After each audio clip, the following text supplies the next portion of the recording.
바울이 로마서를 쓰고 나서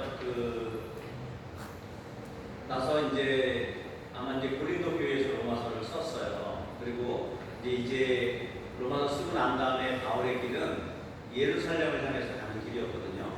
그것은 뭐냐면 사도행전 20장 22절 23절에서 자신이 성령에 매여 예루살렘으로 가는데 거기서 무슨 일을 당할지 알지 못하는 길이었다라고 얘기합니다.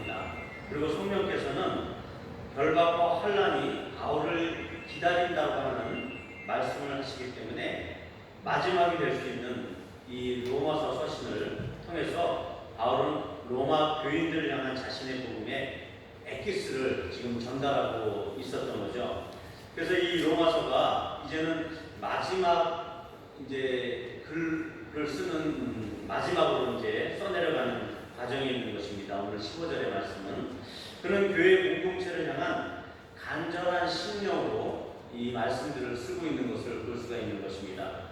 그 내용 중에 하나는 지난 금요일에 설교에서 말씀드린 것인데 어떤 구원이나 선악의 문제가 아닌 비본질에 속하는 아디아포라, 그 아디아포라의 문제에 있어서 즉 형제가 채소를 먹든 이방 우상에 드려졌던 고기를 먹든 그런 영역은 다른 형제의 신앙 양식에 맡기는 것이고 그에게 소위 말하는 타인으로서의 자유를 줘야 한다는 것을 이제 이야기한다라고 말씀을 드렸어요. 그래서 이 선악을 하는 문제도 아니고 죄의 문제가 아닌 것들은 아디아포라의 문제, 비본질의 문제이기 때문에 다른 형제들의 신앙 양심에 맡겨도 크게 문제가 없다 이런 말씀을 하면서 교회 내에 있는 그 분란들에 대해서 사소한 분란들에 대해서 바울이 이야기를 하고 있는 것을 말씀을 드렸습니다. 그래서 믿음이 약한 자는 교만으로 믿음이 강한 사람들을 판단하지 말고 또 믿음이 강한 사람은 그 믿음이 약한 사람들을 어떤 무관심이나 잘 모른다 해서 핀잔을 주지 않는 그런 행위를 하지 말아야 된다 이렇게 말씀을 했던 것이죠.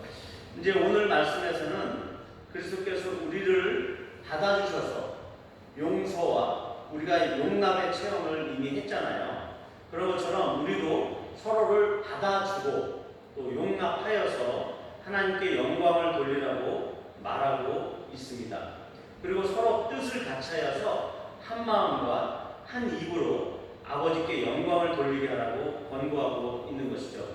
그렇다면 서로 뜻이 같게 하기를 원하시는 그 그리스도의 마음, 그 다음에 바울의 마음, 그런 것들은 어떤 마음인지, 그리고 참된 그리스도의 공동체는 어떻게 하나님께 영광을 돌리는 것인지, 오늘 설교는 성도의 공동생활이라고 하는 독일의 유명한 신학자 본헤퍼의 책을 빌어서 구체적으로 나누도록 하려고 합니다.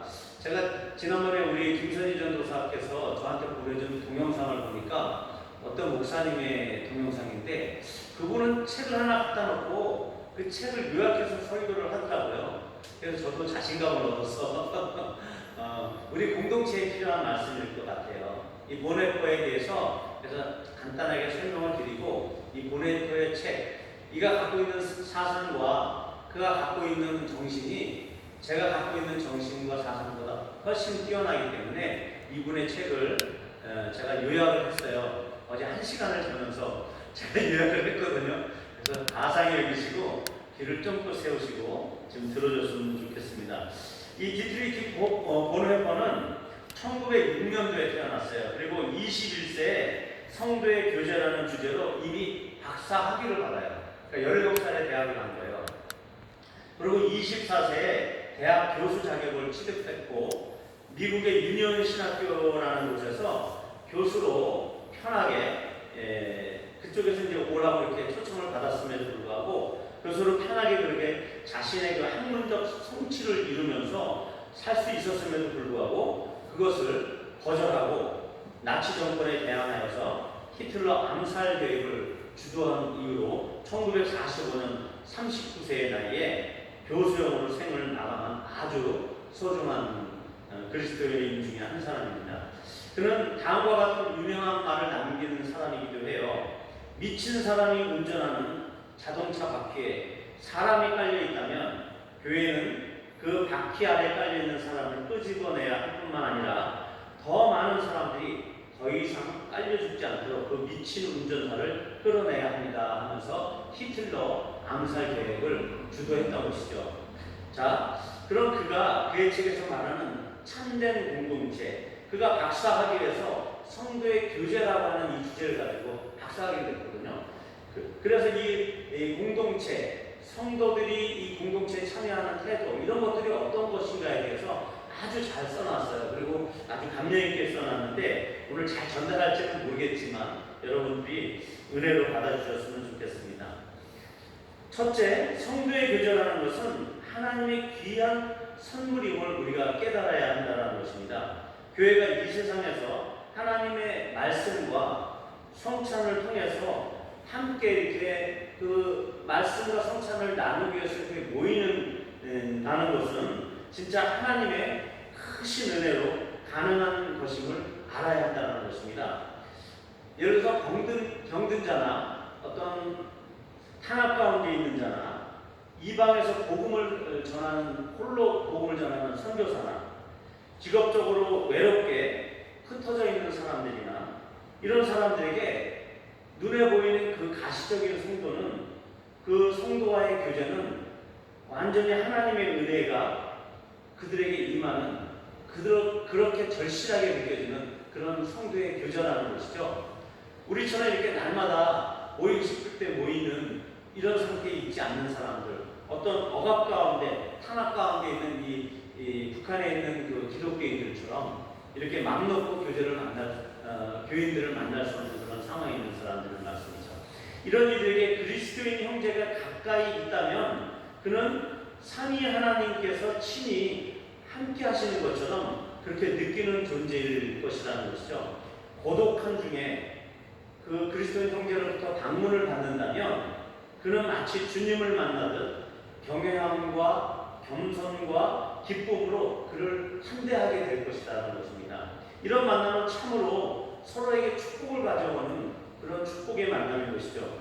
하지만 고독한 사람에게는 이렇게 이루 말할 수 없는 하나님의 이런 큰 은혜가 매일 이 은혜를 누리며 살아가는 사람들에게는 하찮은 것으로 여겨져서 짓밟혀버릴 수가 있다는 것입니다. 그러므로 지금까지 다른 성도들과 함께하는 이런 그리스도인의 삶을 사는 것이 허락된 우리들에게 마음 깊은 곳에서부터 하나님의 은혜를 찬양하며 감사해야 하는 것을 보내포는 주장하고 있는 것이죠. 참으로 그런 삶의 처지에 있다라고 하면 우리가 옆에 있는 한 사람 한 사람을 너무 귀하게 여길 것이다라는 것입니다. 그래서 성도의 교제는 하나님께서 주신 가장 귀한 선물 중에 하나인 것을 꼭 명심하셨으면 좋겠습니다. 둘째로 성도의 교제는 예수 그리스도 안에 있는 교제라는 것을 말하고 있어요. 오직 예수 그리스도를 통해서 예수 그리스도 안에서만 서로에게 속한다라는 것을 표현하고 있어요. 그것은 그리스도인은 오직 예수 그리스도를 통해서만 다른 사람에게 다가갈 수 있다는 것을 말하고 있는 것입니다. 이 의미는 뭐냐면 그리스도인은 자기의 구원이나 자기의 의를 근거로 살지 않고 자신을 스스로 정죄하거나 자기 정당화를 하지 않고 오직 하나님의 의와 심판에 근거하는 오직 외부에서 주어지는 낯선 의라고 하는 신학자들의 표현을 통해서 표현하는데요.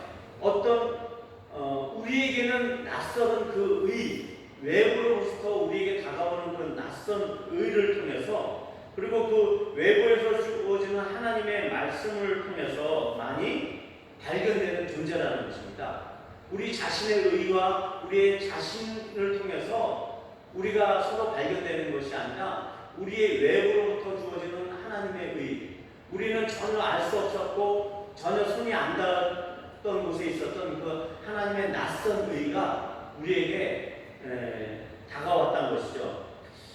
그래서 이런 낯선 의를 통해서 우리는 하나님의 말씀을 의지하여 사는 존재로서 외부를 향해서 또 주어지는 그 외부로부터 주어지는 그 말씀을 향해서 서 있는 존재라고 표현하고 있습니다. 그리스도는 어떤 사람이 당신이 당신의 구원과 당신의 행복, 당신의 의의가 어디 있습니까? 이렇게 우리에게 물어본다고 하면 그는 결국 자신을 가리킬 수 없는 사람이라고 얘기해요.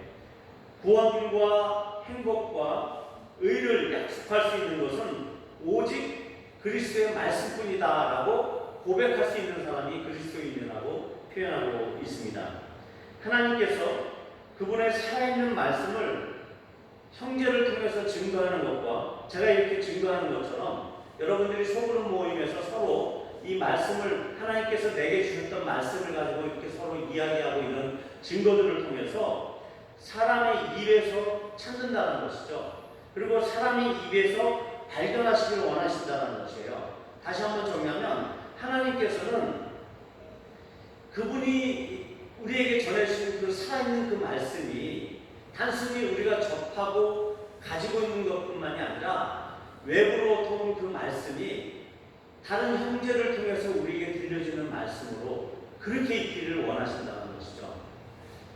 그래서 그 형제 입을 통해서 전해지는 그 말씀을 통해서 하나님의 말씀을 찾고 싶다는 것입니다.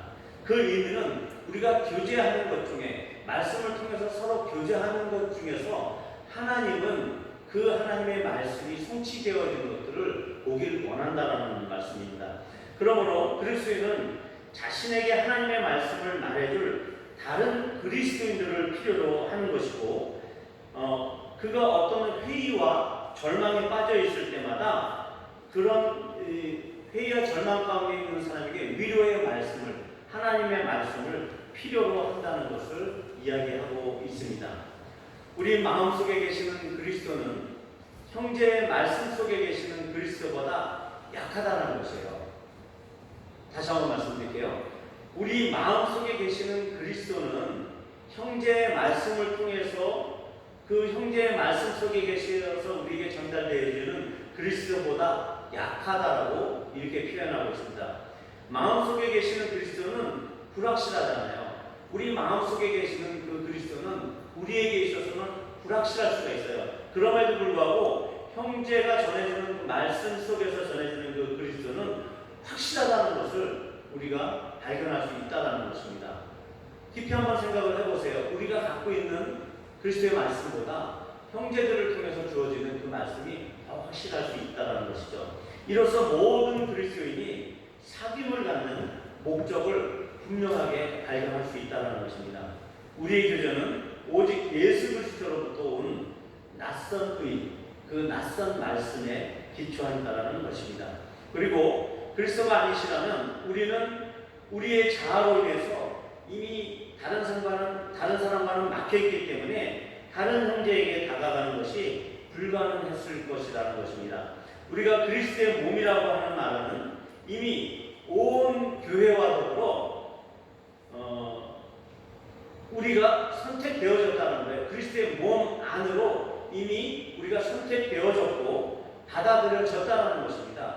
예수 그리스도께서 우리를 몸으로 그분의 몸으로 부르셨다는 것은 우리가 이미 받아들여졌다는 것이에요. 그래서 서로 함께 영원히 그분의 소유가 되었다는 것을 말하고 있습니다. 이 땅에서 그분 안에서 교제하며 살아가던 우리가 언젠가는 그분 안에서 영원한 교제를 누리듯이 우리 옆에 있는 우리 현실에서 같이 교제를 나눴던 우리의 형제들과 또한 영원히 하나가 되어서 그 교제를 누리게 될 것이다라는 것입니다. 그래서 나는 그리스도께서 나를 위해 내게 행하신 일을 근거로 다른 사람에게 형제가 된다는 것이죠. 내가 다른 사람에게 형제가 된다는 것은 내게 행하신 그리스도의 그 의 때문에 그 의로운 행실 때문에 그 행하신 일 때문에 결국은 내가 다른 사람에게 형제가 될 수 있었다는 것이고 그 다른 형제도 동일하게 그 그리스도의 행하신 일을 근거로 서로 형제가 되었다는 것입니다. 그리스도인은 그가 가진 내면의 훌륭한 성품이나 경건성을 통해서 성도의 교제를 이루는 근거가 되는 것이 아니래요. 다시 한번, 그리스도는 그가 가진 내면의 훌륭한 성품 아니면 어떤 경건성 이런 것들을 통해서 성도의 교제를 이룰 수 있게 된 근거가 아니라는 것이죠. 내가 경건하기 때문에, 그래서 많은 사람들이 내게 올 거야. 내가 훌륭하기 때문에, 내가 말씀을 많이 알기 때문에, 이런 것이 아니라는 것이죠. 그리스도께서 그에게, 나라고 하는 그 사람에게 행하신 그 일 때문에 우리가 형제 관계를 만들게 되었고 형제 관계를 규정할 수 있다는 것입니다. 형제라는 존재들은 그리스도에 의해서 속량되어졌고 죄사함을 받았기 때문에 믿음과 영원한 삶으로서의 부르심을 동일하게 받은 사람이라는 것입니다. 오직 우리는 그리스도를 통해서 서로를 진실하게 소유할 수 있고 서로를 영원히 소유할 수 있게 된다고 합니다. 그 사귐이 참되고 깊어지면 깊어질수록 형제 사이에 존재하는 다른 모든 것들이 사라지고 그 사이에는 예수님과 그분의 역사하심만이 남게 된다는 것입니다. 여러분이 형제와 나누는 성도의 교제를 무시하게 된다면 여러분은 예수 그리스도의 부르심도 거절하는 자와 같다라고 표현하고 있어요. 그러니까 얼마나 성도의 교제가 귀한 것인지 알 수 있겠죠. 우리가 성도의 교제를 무시하고 다른 사람과 마음을 열고 서로 소통하고 다른 사람들을 환대하는 것을 내가 마음속으로 담는다라고 하면 그리스도의 부르심 자체를 닫아버리게 된다는 것이죠. 자, 세 번째, 오늘 빨리 진도가 나가서 금세 끝날 것 같습니다. 세 번째, 그리스도인의 공동체는 이상이 아니라 거룩한 현실이라고 표현하고 있습니다. 이는 인간적인 현실이 아니고 영적 현실을 이야기합니다. 수많은 기독교 공동체가 어떤 이상의 기초에 가지고 살려고 했기 때문에 무너졌다라고 해요. 옛날에 수도원주의 같은 것들이 있잖아요. 그래서 어떤 이상을 강조하고 했지만 결국은 수도원들이 이렇게 많이 남지 않았잖아요. 지금은 하나님은 정서를 자극하는 하나님이 아니라 진리 하나님이시대요. 환상 속의 무아지경 가운데 즐거운 체험들이나 행복한 도취감에만 머물도록 성도들을 그렇게 내어주시지는 않는다고 합니다. 하나님은 몽상을 미워하시는데 그 이유는 몽상은 사람을 교만하게 만들고 거만하게 만들기 때문이라고 합니다. 그렇기 때문에 기독교 공동체 속에 함께 들여온 인간적인 이상, 자신이 원하는 어떤 기독교 공동체를 향하는 그 이상은 참된 공동체를 방해하게 된다는 것입니다.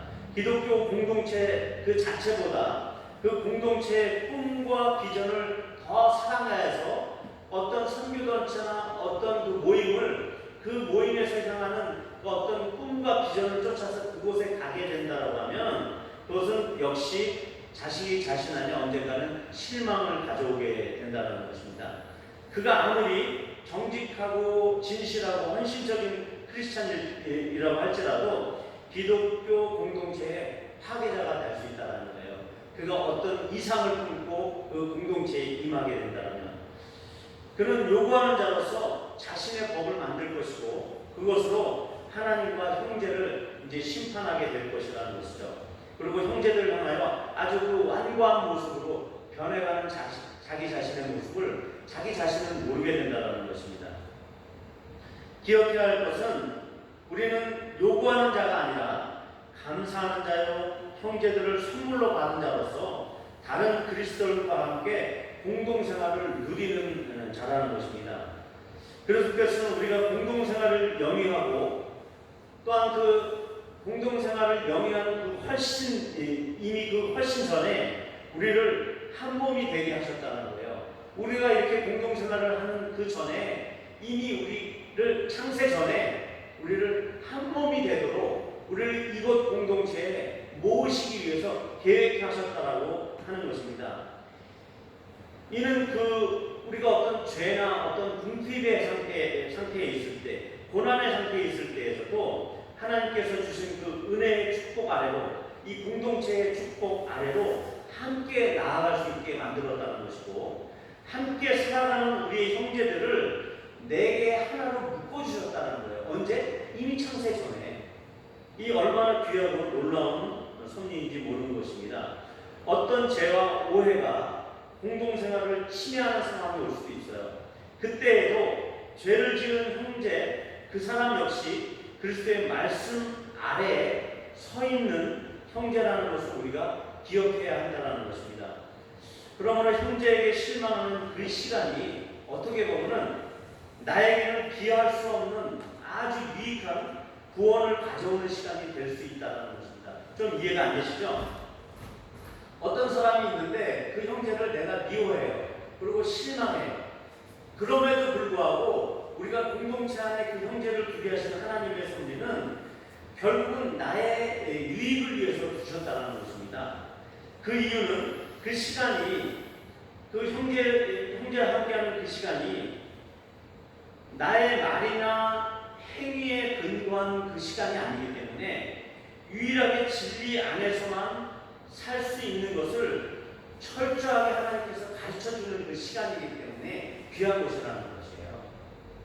그 형제와 함께 부비면서 또 연약하고 실수가 많은 그 형제를 우리에게 같이 두시면서 이렇게 부비도록 한 그 이유는 그 시간 자체가 하나님께서 이미 우리에게 하나로 묶어주신 그 시간이고 유일하게 진리 안에 살 수 있게 하신 시간이라는 것입니다. 내 안에 발견할 수 있는 그 진리를 그 형제의 연약함을 통해서 구체적으로 실현할 수 있는 그 시간을 주셨다는 겁니다. 그리스도인의 형제에는 우리가 실현해야 할 이상이 아니라는 것이에요. 하나님께서 그리스도 안에서 이미 이루어 놓으신 영적 현실에 그저 우리는 참여하는 것이라는 것입니다. 그리스도인의 공동체가 오직 예수 그리스도에 근거하고 있기 때문에 그리스도의 공동체는 정신적 실제가 아닌 영적인 실제가 된다는 것이에요. 우리가 정신으로만 생각하는 그런 실제가 아니라는 것이에요. 그리스도께서 이미 이루어놓으신 것이기 때문에 영적인 실제라는 것입니다. 그것은 육신으로 친히 오셔서 우리를 섬기셨던 그 그리스도의 공사처럼 우리도 서로 형제를 위하여 또 공동체를 위하여 말씀과 중보기도로 그 사람을 위해서 기도해 주는 것으로 봉사할 수 있을 뿐만이 아니라 또한 육신으로도 그리스도께서 육신으로 오셨잖아요. 그렇게 육신으로도 우리의 노동으로 그렇게 다른 사람을 섬기는 것까지를 포함하고 있는 것이라는 것입니다. 이것이 바로 영적인 실제라는 것이에요. 그리스도께서 오셔서 육신으로 죽으신 것처럼 우리도 이 영적인 실제 안에서 사는 삶이라고 하는 것은 이렇게 우리의 육신을 통해서 다른 사람들을 섬기고 봉사하는 곳에 있는 것이라는 거죠. 그렇기 때문에 그런 섬김이 있는 공동체에서는 낯설게 어떤 사람을 탐색하거나 계산하는 태도로 그렇게 대하는 것이 아니라는 것입니다. 겸손하고 순전한 그 섬김만이 있는 것을 이야기하고 있습니다. 그리고 한 사람이 다른 사람과 직접적인 관계를 맺는 것이 그리스도의 공동체의 올바른 교제가 아니라는 것입니다. 그래서 인간적인 어떤 예속이나 인간적인 속박이나 인간적인 어떤 조정이나 어떤 암시를 주는 그런 관계가 되는 것이 아니라 그리스도의 성령 안에서 서로를 향해 질서를 갖고 있으면서도 겸손한 복종으로 관계를 맺는 것을 이야기하는 겁니다. 서로가 서로에게 겸손하게 복종하는 거예요. 그래서 이렇게 서로 속박하거나 조종하는 그런 관계는 자신을 위해서 타인을 사랑하는 것이에요. 그리고 그것은 진리에는 관심이 없는 상태를 얘기하고 사랑하는 관계에 진리가 성가시게 끼어드는 그런 것처럼 느껴진다는 것이에요. 우리가 서로가 개인적인 관계 가운데 너무 스페셜한 관계 가운데 그런 사람과 사람과의 그리스도가 없이 둘만의 어떤 직접적인 관계를 유지하고 있다고 하면 그 안에는 진리가 끼어들 여지가 없다는 것입니다. 그러나 그리스도를 숨기는 영적인 사랑은 그리스도를 위하여 타인을 사랑하는 그런 관계라는 것입니다. 우리는 그리스도를 위해 형제를 자유롭게 해줘야 합니다. 오직 그리스도를 위해 존재하는 사람으로서 서로를 만나고 교제해야 된다는 것입니다. 자, 이제 네 번째 마지막입니다. 그리스도의 공동체는 어린아이 하나, 작은 지체 하나, 그렇게 작은 지체라고 생각되는 한 사람에 대해서도 그 한 사람까지도 그 공동체 안에서 맞물려 있어야만이 끊어지지 않는 사슬과 같이 된다라고 표현하고 있습니다. 하나님께서는 어떤 사람을 내가 좋아 보이는 모습으로, 어떻게 보면 내 자신의 형상대로 다른 사람을 뜯어 고치는 그런 사람으로 서는 것을 원하시지 않는다는 것이죠. 하나님께서는 타인을 내게로부터 자유로운 사람으로서 또 하나님의 형상을 따라 그렇게 지었다는 것이죠. 내 모습 그대로 그 사람을 만들려고 하는 우리의 자세가 아니라 하나님의 형상대로 그를 자유롭게 놓아주는 그런 사람으로 우리를 만드셨다는 것입니다.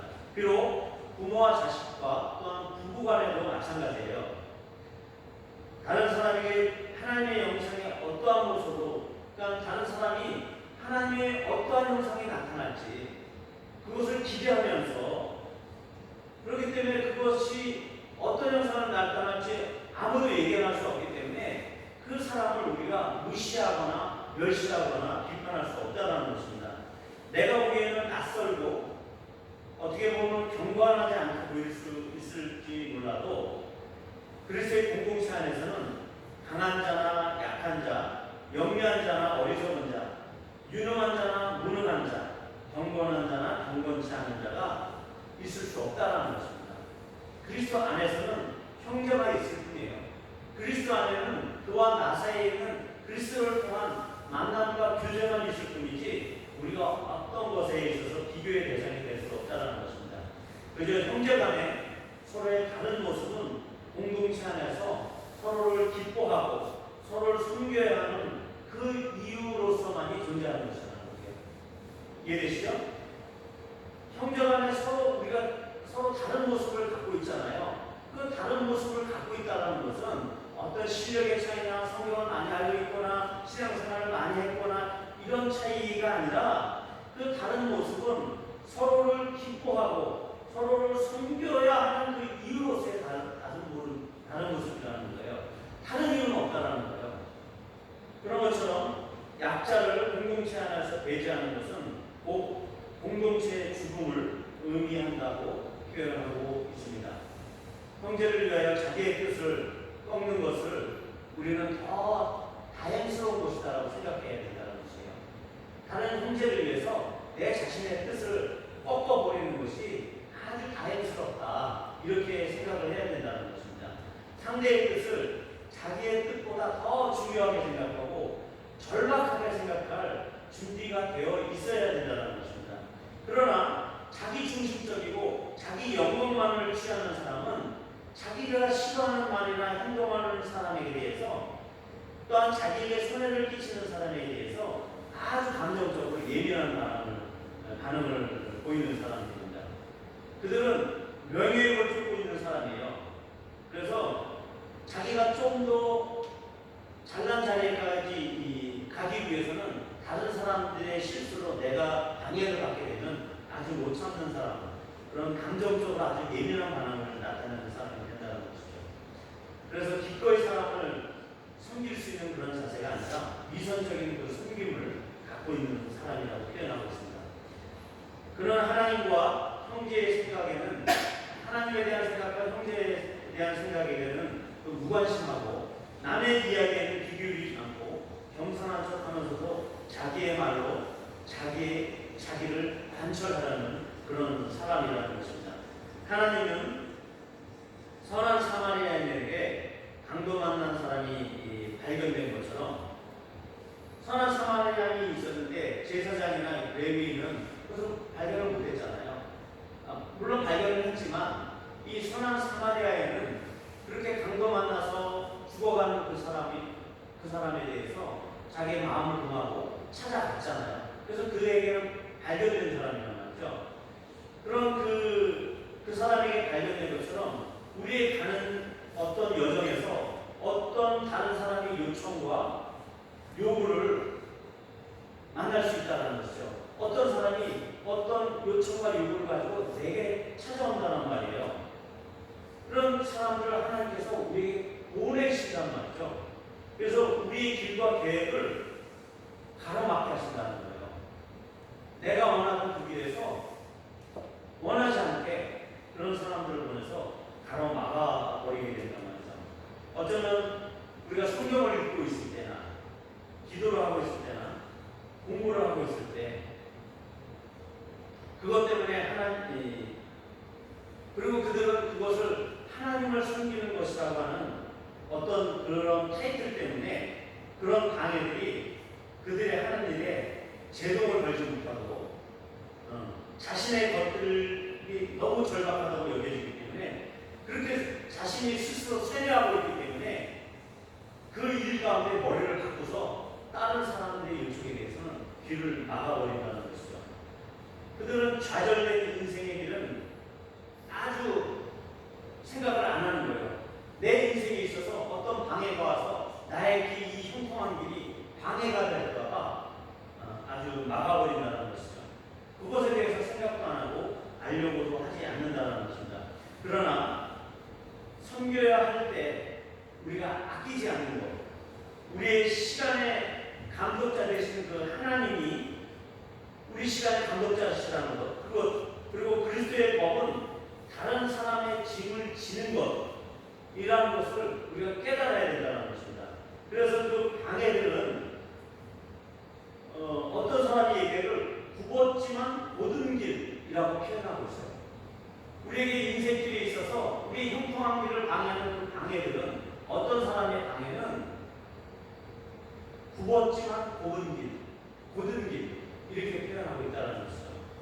그래서 우리의 형제는 그리스도인의 짐이라고 표현하고 있습니다. 이방인들은 그리스도인에게 짐이 되지 않습니다. 우리가 별개의 사람들은 우리에게 짐이 아니에요. 그가 짐이 되면 즉시 거부하고 외면해 버릴 수 있기 때문에 그렇습니다. 그러나 오직 다른 사람이 나에게 짐이 될 때에만 그가 내게 있어서 참 형제가 되고 우리의 지배의 대상이 아니라 우리가 섬기는 대상이 된다는 것입니다. 하나님께서도 인간의 짐을 그리스도의 몸에서 실제로 감당하고 참아주셨거든요. 이처럼 우리 그리스도인들은 타인의 짐을 그로부터 풀어주는 타인의 자유를 위해서 존재하는 그러한 사람들이라고 표현하고 있습니다. 그리스도인에게 짐이 되는 것은 무엇보다도 타인의 자유라는 것이에요. 다른 사람이 나를 통해서 그가 자유를 얻을 수 있도록 그 타인의 자유를 위해서 우리의 삶을 존재한다는 것입니다. 그 타인의 자유는 그리스도인이 자기의 영광을 구하는 마음을 거스리는 것이죠. 우리가 자기의 영광만을 구한다라면 결국 그 삶을 살 수가 없는 것입니다. 타인의 자유를 위해서 사는 자는 결국 하나님께 영광을 돌리게 되는 삶입니다. 다른 사람의 짐을 짊어진다는 것은 타인의 그 피조되어져 있는 현실, 타인에게 이미 만들어져 있는 그 현실을 함께 견뎌내는 것이고 타인의 모습 그대로를 인정하고 긍정하고 그와 함께 그 현실을 같이 참고 감당하는 것 가운데 그를 기뻐하는 곳에 이르는 단계까지 우리가 돌파하는 것이라는 것이에요.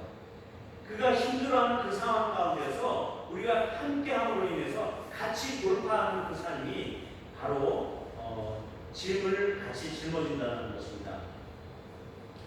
용서로서 또한 용납으로서 남을 섬기는 그곳에 그리스도의 화평과 희락이 임한다고 얘기하고 있습니다. 그런 용서와 용납의 마음속에 그리스도께서는 이미 자신의 화평과 기쁨의 옷을 입혀주신다라고 선포하고 있는 것이에요. 그래서 우리 마음속에 남을 받아들이는 용서와 그 용납의 마음이 없다라면 우리 자신 안에는 어떤 화평이나 기쁨은 없게 되는 것입니다.